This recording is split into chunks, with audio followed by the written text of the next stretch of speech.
Hey everybody, I'm Doug, that's Conor, and you're listening to the final episode this season of the Bethel School District Presents podcast. Wipe the tears from your eyes, open up your ears, and get ready for a whole bunch of useless trivia and more seniors on the show. Graduation for all of our schools is actually over. We had 3 ceremonies last week, 3 earlier this week. You have got to be exhausted. You are a photographer extraordinaire out there at the graduation ceremonies. I am indeed, and I love those ceremonies. And one thing I've gotten to know really well over these many, many years of covering graduation is Pomp and Circumstance, the song they play as graduates walk out every time.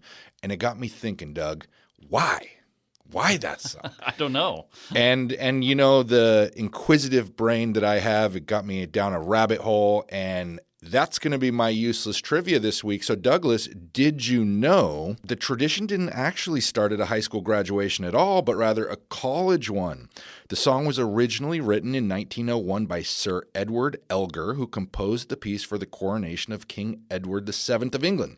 Then, in 1905, Elgar visited Yale University to receive an honorary degree, and Yale, being the good sports they are, played the tune as a show of respect. Other schools heard it, loved the stately vibe, and it quickly spread to high schools across the country. So that's how it started. My source on that is the Yale Alumni Magazine, which I subscribe to even though I didn't go to Yale, because I just want to feel cool. Well, it's working for you. I love that. More importantly, Pomp and Circumstance, the entrance music for one, Macho Man Randy Savage. Source, my childhood in the 80s. Oh, yeah, brother. Well, it's funny, you had a little bit of England in your useless trivia. I have some in mind, too. But first, listeners, Conor, have a little science experiment for us to do. If you have an iPhone, and I apologize, Android users, go ahead and put your phone down. But if you have an iPhone, go to your calculator, and in the upper right-hand corner, there's a smaller calculator. I've never even noticed this before. Little calculator icon. Click that, and click the word convert at the bottom. And now you have a currency calculator. Have you ever seen that before? I have not. Yeah, mine opened in euros, but you can go in and select everything from the Guatemalan quetzal to the Iraqi dinar and everything in between on the list of A to Z.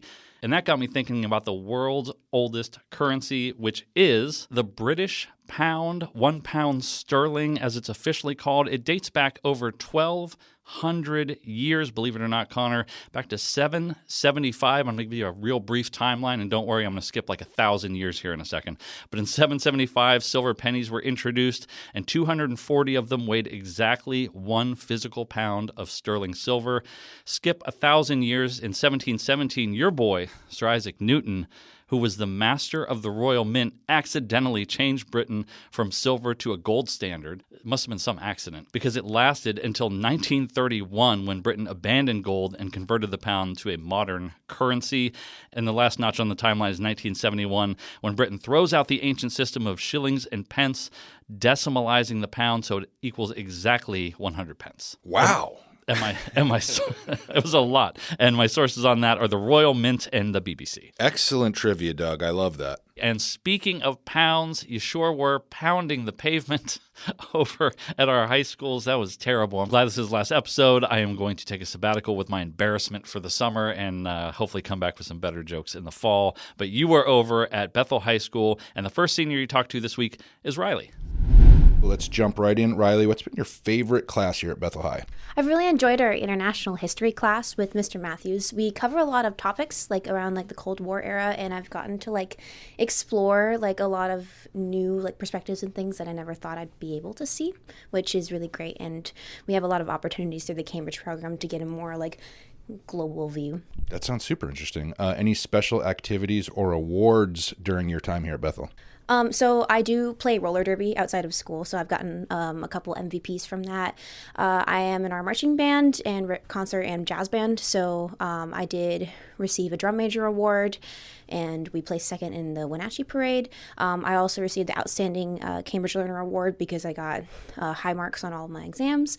And then I'm also our ASB vice president, so I've gotten to help a lot with the community around here, and I got an award for our SSLC Superintendent Student Leadership Council. wrestle as well. That's a diverse set of interests. I like that. What are your plans after graduation? I'm planning to study neuroscience at Wazoo, and I hope to find a career in physiatry and maybe work for a Seattle sports team. What have you enjoyed most about your time here at Bethel?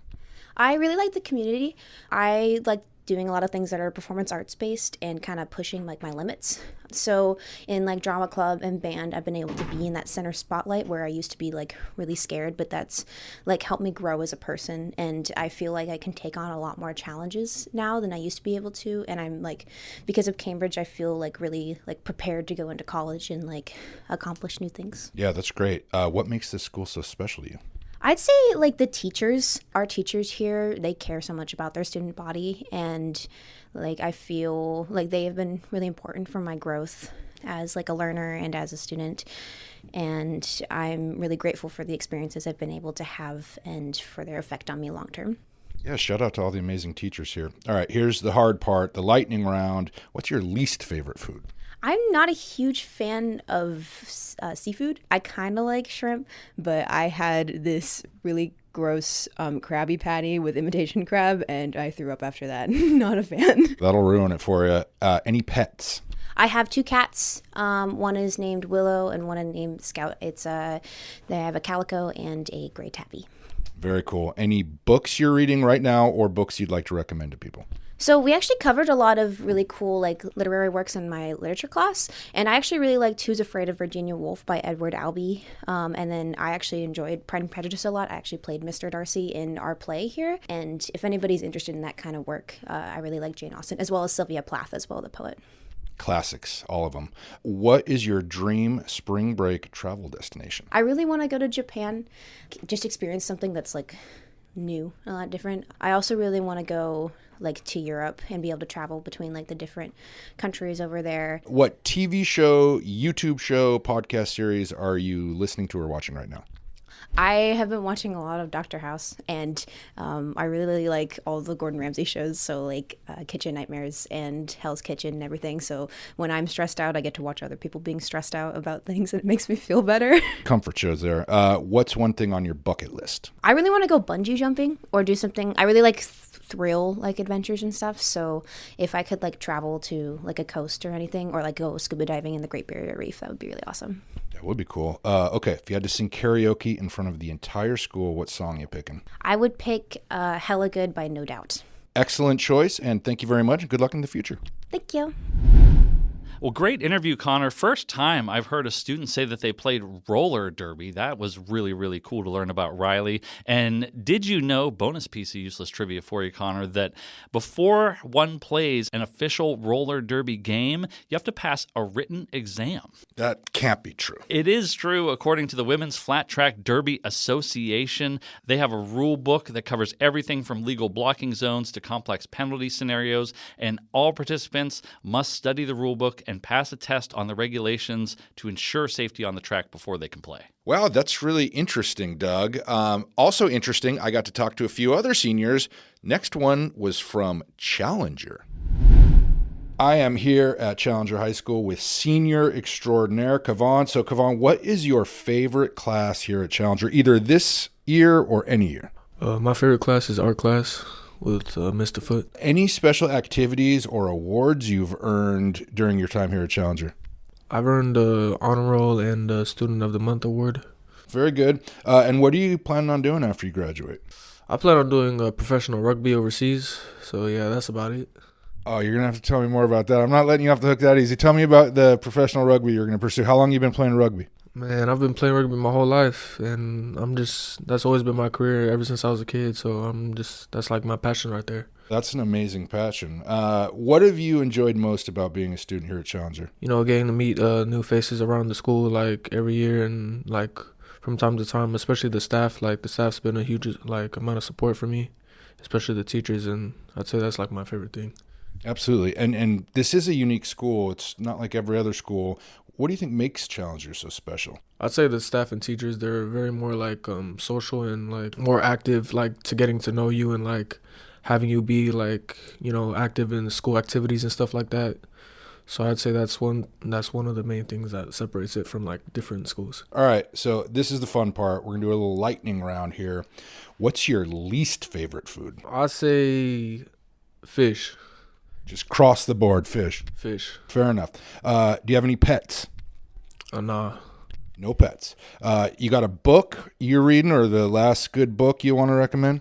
It was about the All Blacks, I'm pretty sure. Professional rugby team, but it was like about motivation and stuff like that. What is your dream spring break travel destination? I'd say it's Japan. Any TV shows, YouTube shows, podcast series you're watching or listening to right now? Right now I'm currently watching Black Clover. It's anime, and I usually be listening to like sports podcasts about the Northampton Saints and the Premiership Cup in England. Very specific. I like that. What's one thing on your bucket list? Skydiving. Okay, here's the tough one. If you had to sing karaoke in front of the entire school, what song you picking? Oh, I'll probably pick Thankful by Stone 2.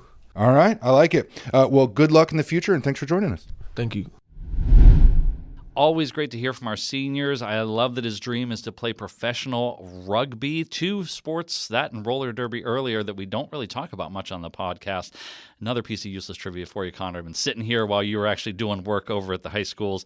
But did you know that originally rugby balls were made from pig's bladders? Oh, that's disgusting. It's horrible. Of course, they're naturally plum-shaped. Of course. And because they are organic, they varied wildly in size and shape. And in the late 19th century, Richard Linden switched to using rubber inner tubes, but the distinct oval shape was intentionally kept because it made the ball easier to hold, cradle, and pass. And that is all from the World Rugby Museum. Very fascinating stuff. I did not know that about the pig bladders, and frankly, I wish I still didn't know it. Anyway, our last interview today is over at GK. I headed over and chatted with one of their superstar seniors. I'm at Graham Kapowsin High School with Danielle, an amazing senior here. And Danielle, what has been your favorite class here at GK? Definitely our Renaissance class. It's my favorite. Had all 4 years. Very cool. Any special activities you've been involved in or awards you've won? I've actually hosted our school haunted house this year called Fright Night, and we basically just transformed our whole school. That sounds super fun and scary. What are your plans after graduation? I plan to attend Seattle Pacific University and get my nursing degree. What have you enjoyed most about your time here at GK? I really love building a community and just being able to hang out with all my friends and make these unique clubs and meet all these new people. Very cool. And what makes this school so special to you? Definitely the community we have. I feel like we're very tight-knit within our school, and we're very diverse. So there's so many different kinds of people, and I feel like we all mesh together even with our differences. All right, let's move on to lightning round here. What's your least favorite food? Watermelon. All right, we'll accept it. Do you have any pets? We have a class fish, our goldfish Mingo. Very cool. What books are you reading right now, or anything you'd like to recommend to people? I'm reading a light novel called The Apothecary Diaries. It's part of a set, and I 100% recommend that. What's your dream spring break travel destination? Japan, mostly like the country in Japan. I really want to visit out there and explore. What TV show, YouTube series, podcast series are you listening to or watching right now? I'm currently watching the When Life Gives You Tangerines. I really love that show. What's one thing on your bucket list? It's kind of weird, but I have a life goal of trying to be able to do a backflip. If you had to sing karaoke in front of the entire school, what song you choosing? I would sing Sosefina by Josh Satofi. Well, congratulations on an awesome career here, and good luck in the future. Thank you. Well, thank you again to all the seniors we chatted with today, and congratulations and best wishes to all of our seniors that graduated this year. Over 1,000 graduates now heading off either into the workforce, off to college, into trade schools, the military. The future is bright. Conor, you gotta find some shades. Summer's here and the pod is over. Season 5 will return this fall, and while you're at the beach this summer, great beach listen, catching up on all the podcasts you missed during the school year. Have a great summer, everyone. We'll be back in August.